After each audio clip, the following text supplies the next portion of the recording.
Hello दोस्तों, मैं दिनेश माथनकर आप लोगों के सामने दोबारा एक छोटा सा प्रयास करने की कोशिश कर रहा हूँ, जिसमें अधिगम के संबंध में पढ़ना है या अधिगम के सिद्धांतों को पढ़ना है। ये थोड़ा सा वीडियो लंबा भी होगा और आप लोगों के लिए बड़ा ही उपयोगी और कारगर सिद्ध होगा, क्योंकि जिस तरह से अभी वर्ग 3 CTET के एग्ज़ाम और Rajasthan TET, UP TET, Chhattisgarh TET, बल्कि मैं ये कहूँ कि सभी राज्यों के लिए जो TET के एग्ज़ाम होते हैं या सभी राज्यों की जो पात्रता परीक्षा है, सभी के लिए कहीं ना कहीं उपयोगी होगा। और ख़ास करके अभी जो हम लोगों के CTET के एग्ज़ाम है, वर्ग 3 का एग्ज़ाम है और हमारे सामने अभी और भी बहुत सारे एग्ज़ाम आने वाले हैं, तो ये एक ऐसा टॉपिक बनाया है जो आप लोगों को बहुत जगह काम आएगा और बहुत अच्छा होगा और आप लोगों के लिए बहुत आसान सा कर दूंगा कि इसमें पढ़ना कैसे और सीखना क्या है और आप लोगों को क्या है। क्वेश्चन ये आता है कि अधिगम के सिद्धांत में अधिगम के सिद्धांतकारी कौन कौन थे, इसकी परिभाषा क्या थी, इसका मतलब क्या होता है, क्वेश्चन कैसे बनते हैं, इन सब चीज़ों से रूबरू होंगे अभी। इसके अलावा इसमें कुछ प्रश्न ऐसे आते कि इसको अधिगम को 3 भागों में बांटा था, व्यवहारवादी, संज्ञानवादी और एक मनोवैज्ञानिक या मनोविश्लेषण में बांटा है। तो ये कहीं ना कहीं अधिगम के सिद्धांत में हम लोग पढ़ते हैं, देखते हैं आज कि अधिगम क्या होता है। अधिगम का मतलब है एक सीखना, और सीखने के लिए कहीं ना कहीं हमें कुछ प्रयास भी करने होते हैं और कुछ चीज़ें हमें खुद से सीखनी होती हैं। तो उसी को देखकर बताया है। पहला प्रश्न ये बोला गया कि अधिगम का अर्थ क्या है, इसका मतलब क्या होता है। तो अधिगम का मतलब यहाँ बोला गया है व्यवहार में परिवर्तन। व्यवहार में परिवर्तन मतलब कैसे? अब मान लीजिए हम एक शिशु की बात करें, एक बालक की बात करें या शिशु की बात करें, तो उसको तो कुछ पता होता नहीं है, जन्म के समय तो उसको कुछ आइडिया भी नहीं होगा या कुछ चीज़ों का ज्ञान भी नहीं होता है, पर वो धीरे धीरे समाज में रहकर, परिवेश में आकर, वातावरण के साथ संपर्क में आकर अपने व्यवहारों में परिवर्तन करता है। जो व्यवहार उसके माता के गर्भ में थे जन्म लेने के पश्चात, उन व्यवहारों में जो परिवर्तन दिखाई देंगे वही उसका अधिगम है या उसका सीखना है। अब प्रश्न ये आता है कि सीखने के लिए, अधिगम के लिए उसने कौन कौन सी प्रक्रियाओं को अपनाया है। तो हम ये कह सकते हैं कि अधिगम एक मानसिक प्रक्रिया है। इसके बिना अधिगम करना संभव है, थोड़ा सा असंभव सा चला जाता है, कठिन होता है। और इसी कठिनाई को समझने के लिए मैंने कुछ समय पहले एक वीडियो डाला था जिसको कहा गया था अधिगम अक्षमता। आप चाहे तो मेरे पीछे लिंक वाले या लिंक पर जाकर आप सर्च कर सकते, देख सकते हैं, वहाँ पर आपको मिल जाएगा। अधिक मानसिक रूप से एक प्रक्रिया है, या हम ये कह सकते हैं कि अधिगम एक सार्वभौमिक अनुभव है। सार्वभौमिक का मतलब आप समझ ही सकते हो, ये यूनिवर्सल या एक कहना चाहिए कि पूरे विश्व की बात करें।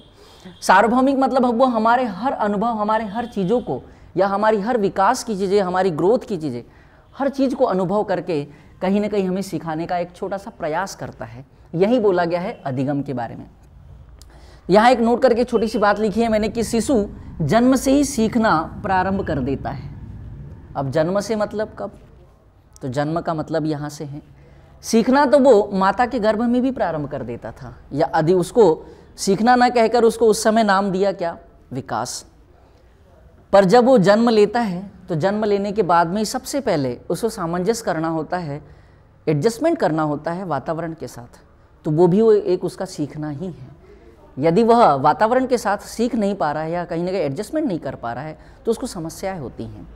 ये कहा गया है, इसलिए इसको कहा गया है कि शिशु जन्म से ही अधिगम करना प्रारंभ कर देता है। अब हम लोग क्या करते हैं कि अधिगम और सीखने का मतलब यहाँ ये पकड़ लेते हैं हम लोग कि जब कोई बच्चा बड़ा हो रहा है या किशोर अवस्था तक आ गया है तो वही अधिगम कर सकता है। नहीं भाई, अधिगम शिशु जन्म से ही प्रारंभ कर देता है। तो क्वेश्चन आता है कि अधिगम की प्रक्रिया कब प्रारंभ होती है? प्रश्न लिखिए जल्दी से, अधिगम की प्रक्रिया कब प्रारंभ होती है? ऑप्शन बनेंगे आप लोगों के, जन्म से, जन्म के पहले से, या ऑप्शन आप लोगों के रहेंगे बाल्यावस्था में, किशोर अवस्था में। तो आंसर इसका हो जाएगा शिशु जन्म से ही प्रारंभ कर देता है।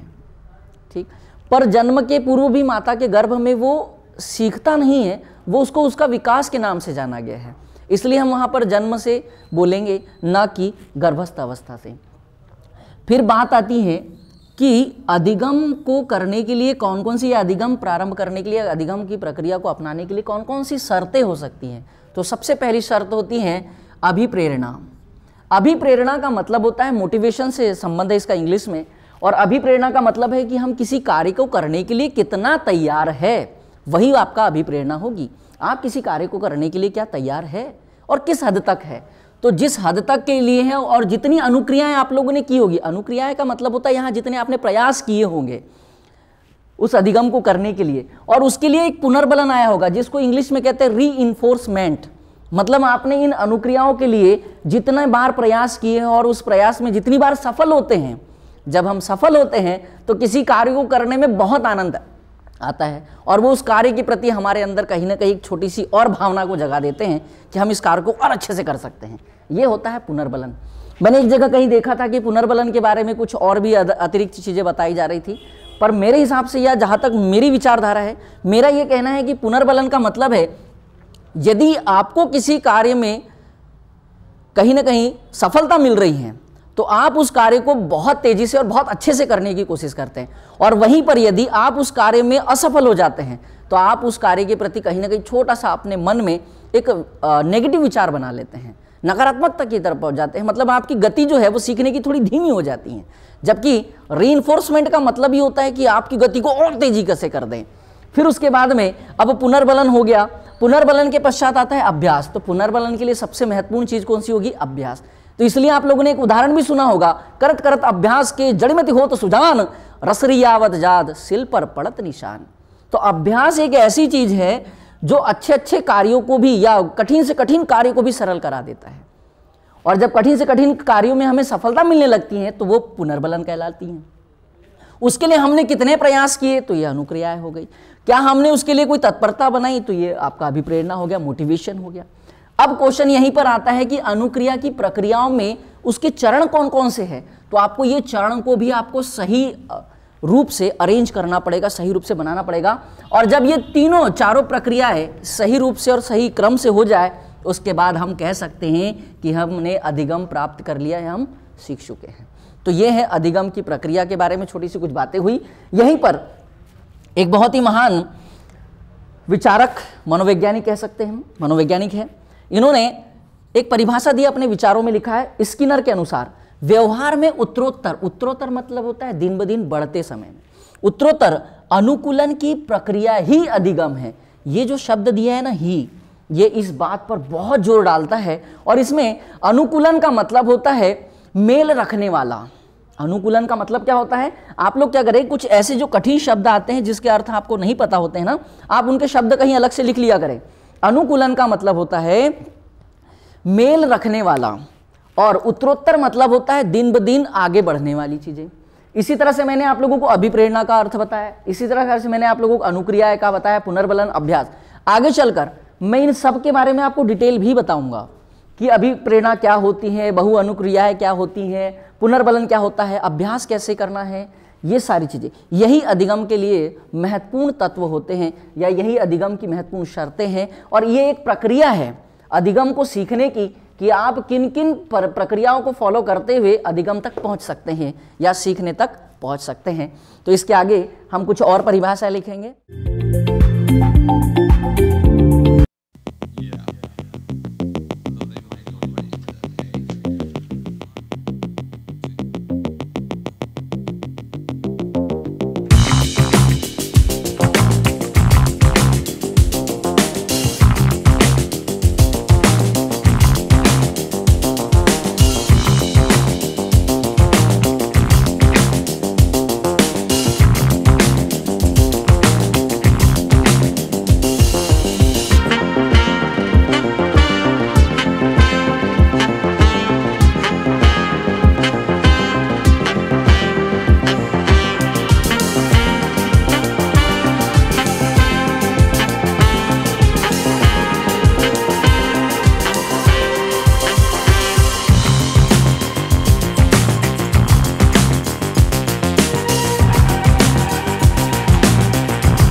परिभाषा पढ़ चुके हैं, दूसरी परिभाषा है, यहाँ से कुछ परिभाषाएं और भी है अधिगम के सिद्धांत के संबंध में।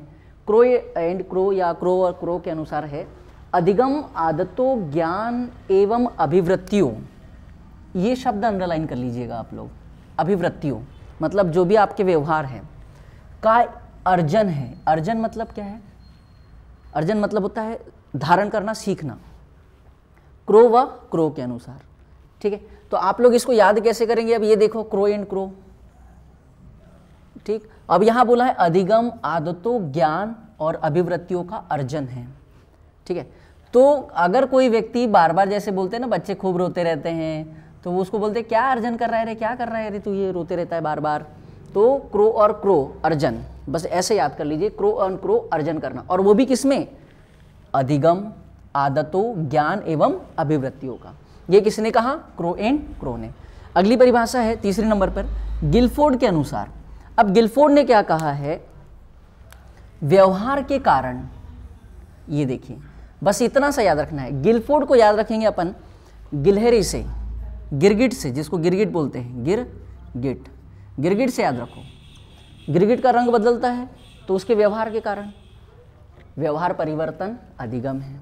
याद हो जाएगा आसानी से। क्या बोला? गिरगिट को कैसे याद रखना है? गिलफोर्ड, व्यवहार के कारण व्यवहार परिवर्तन अधिगम है। मतलब हमारे व्यवहार के कारण हमारे व्यवहारों में जो परिवर्तन होता है वही अधिगम है। ठीक, किसने कहा? ये गिलफोर्ड ने कहा। फिर अगली बात आती है, अगले राइटर का नाम है वुडवर्थ। वुडवर्थ ने क्या कहा? आप देखिए, नवीन ज्ञान अनुक्रियाओं को प्राप्त करने की प्रक्रिया, मतलब एक मेथड कह सकते हैं, अधिगम की प्रक्रिया कहलाती है। किसकी? याद रखना, नवीन ज्ञान एवं अनुक्रियाओं को प्राप्त करने की प्रक्रिया, मतलब नई नई चीज़ों को सीखना, अनुक्रियाएं करना मतलब उसके अनुसार क्रियाओं को करना, प्राप्त करने की प्रक्रिया, जो भी मेथड होगी, जो नवीन ज्ञान को प्राप्त करने का तरीका बोला है उसने, वही अधिगम है। अब यहाँ देखो एक नाम लिखा है वुडवर्थ। आपको पता है, नाम सुना होगा प्लाईवुड वगैरह का, प्लाईवुड वगैरह जो बनती है ना। प्लाईवुड में आप लोगों ने देखा होगा, जब भी प्लाईवुड में कुछ नया मिस्त्री वगैरह, जो कारीगर वगैरह हो, जो कारपेंटर होते थे, वो नई नई चीज़ें बनाते हैं तो उसमें नई चीज़ें ज्ञान मिलती हैं। तो वुडवर्थ यही कहे, नवीन ज्ञान अनुक्रियाओं को प्राप्त करने की प्रक्रिया क्या है? अधिगम है। फिर कहा है, पावलोव की परिभाषा देख लीजिए। पावलोव ने बड़ी अच्छी बात कही है, अनुकूलित या अनुकूलित अनुक्रिया के परिणाम स्वरूप, किसके परिणाम स्वरूप? अनुक्रिया के परिणाम स्वरूप आदत का निर्माण ही क्या है? अधिगम है। मतलब पावलोव ने ये कहा कि हमारे अनुकूलित अनुक्रिया के परिणाम स्वरूप जो भी हमारी आदतों में निर्माण होता है, नई नई चीज़ों का निर्माण होता है, वही एक अधिगम है। तो ये इस तरह से आप लोगों को इन 5 राइटरों की परिभाषा याद करनी है, और इन 5 में से पिछली बार वर्ग 2 में इसको पूछा है, और क्रो एंड क्रो को वर्ग 1 में पूछा था। सीटीटी में इन लोगों के कहीं ना कहीं क्वेश्चन पूछे जा चुके हैं, है ना। तो आप लोग 2014 से लेकर अभी तक 2019 तक के जितने भी सीटीटी के एग्जाम हुए, आप उनमें देख लीजिए, आप लोगों को अधिगम के संबंध में इन लोगों की परिभाषाएं अवश्य मिलेगी। क्वेश्चन ऐसा पूछता है कि नवीन ज्ञान एवं अनुक्रिया को प्राप्त करने की प्रक्रिया अधिगम है, किसने कहा? आंसर क्या होगा? वुडवर्थ। अब इसको याद कैसे रखना है? तो प्लाईवुड से याद रखना है, नवीन और वुड से, या तो फिर हम यहाँ पर भी देख सकते हैं वुड से और नवीन से। ठीक, इस तरह से कुछ चीज़ें आप लोगों को मिलनी है। इसके बाद अगला वाला जो टॉपिक रहेगा वो रहेगा अधिगम के सिद्धांतकारी कौन कौन है। तो इसमें हम पढ़ेंगे व्यवहारवादी, संज्ञानवादी, और तीसरा पढ़ेंगे हम मानवतावादी। तो ये इस तरह से आप लोगों को अभी सिद्धांत पढ़ने हैं।